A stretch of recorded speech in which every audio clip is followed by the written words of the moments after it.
Welcome back! Today we are discussing episode 27 of the Dicely campaign, Brulbar by Day, which is potentially the best title we've come up with thus far.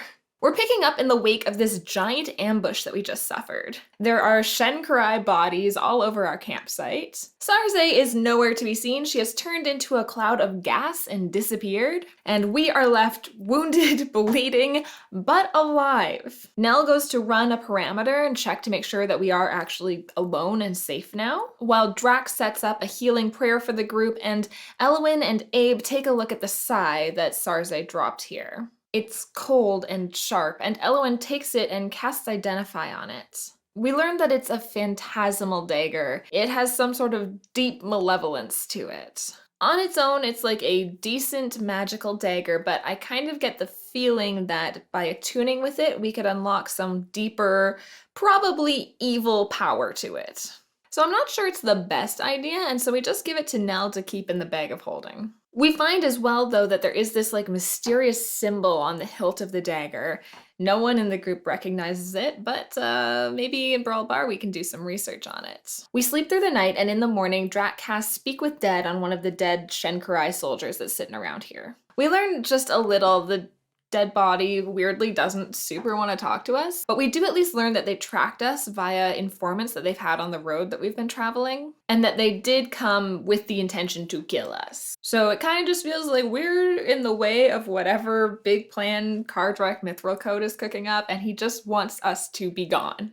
After that, we just continue our way down the road to Brulbar. By the end of the day's travel, we make it to this town called Small Keep, just on the edge of the Tuck Forest and about a half-day's ride to Brulbar. Small Keep is this junction town between the Wilder and the Material Plane. The Tuck Forest hosts the portal that goes into the Wilder, so it makes sense that people who are traveling in or out of that plane end up in this town. Nell expresses her interest in going there someday, which makes sense. She is part elven, but has grown up in a very material plane focused environment. So she doesn't have the same sort of connection to her Fae heritage that Azaria or Elwyn does. There's also a huge cave opening right near this city. It's called the Barrier Mouth, and it's the place where the people who had been living underground came and rose up to fight during the Battle of Brulbar. Another place that Azaria is very familiar with as the only member of our party who actually fought in that battle. In the morning, the group heads out again. We're super close to Brulbar now. It's gonna happen, and the party is in really good spirits. Nell and Abe are joking around as they do and trigger one of Nell's magic surges. And she creates this little animated mushroom man who starts to follow our group around. The group names him Grobo, and I guess he's just ours now. I keep thinking he's gonna disappear, but he hasn't yet. And then we do finally make it to the city of Brulbar, and it's huge! Denny's built this beautiful map again. There's all these different districts and tons of points of interest that he's pointed out on it. We take those beetles we have to the farm that we agreed to take them to, and I try to get a gauge for how this farmhand feels about Otham, because the more I think about it, the more I don't trust that guy. But everything that this farmer says kind of checks out and makes sense with what we saw of Otham. I still don't trust him, though.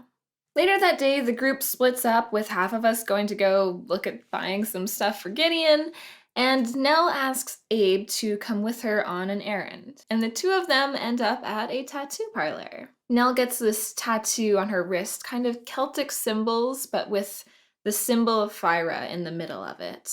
She explains to Abe that tomorrow is her birthday, and she gets this tattoo to kind of help signify a growing focus. I think she's feeling a lot of pressure in the idea of being more of a leader, and she's had a lot of chaos in her life with her magic, so I think she's trying to ground herself and ground even the party a little bit. In a meta sense, this is Nell finally taking her 3rd level in Paladin, which is a very significant one for the Paladins because it is when you swear your Paladin oath. And I know that Christy's been putting this off for a long time because she hasn't felt like Nell is ready to swear that oath properly. And so it is a very significant character moment for her to finally choose to move forward with it. And done so beautifully, a really, really cool idea that Christy executed here. While they're doing that, the rest of the group is off shopping. We head over to DNR Solutions. Gideon's looking for Patience. I am also interested to talk to Patience, but she is not there, and instead Gideon gets distracted by guns and buys some of them.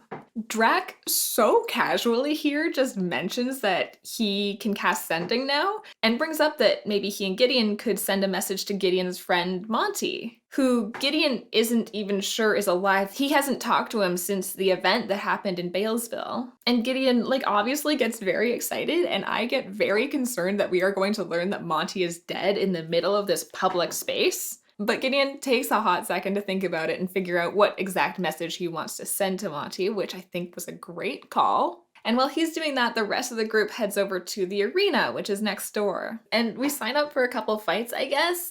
Nell and Abe want to prove again which one of them is the stronger fighter. But also, we as a group have been talking about making a bigger name for ourselves. And so we sign up for a group public fight to, I guess, try to get ourselves out there a little bit.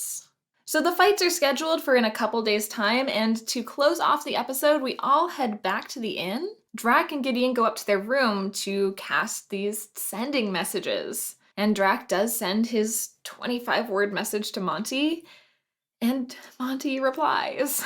Which I think we were all so happy to hear. Gideon's gone through some stuff, and he deserves some good news in his life. Eventually, I suppose we're gonna have to make our way back to Balesville so that they can have a proper reunion. After that, Drac kicks Gideon out of his room and sends his own message to his mother. And his mother replies, speaking back to him. And we learn / are reminded, I don't remember if we knew this before, but Drac's mother hasn't spoken out loud since his brother Boz left years ago.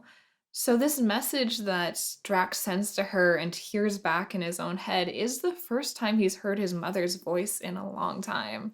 And so it was a very sweet, very uplifting way to finish this episode. Our next episode of Play Dicely will be going live on twitch.tv/DicelyDND on May 15th at 6 p.m. Eastern. Come join us. It sounds like we're gonna fight in an arena and learn a little bit more about the secrets of the city of Brulbar. So we're looking forward to seeing you then, but until that moment, remember to stay happy, stay kind, and as always, play dicely. Goodbye!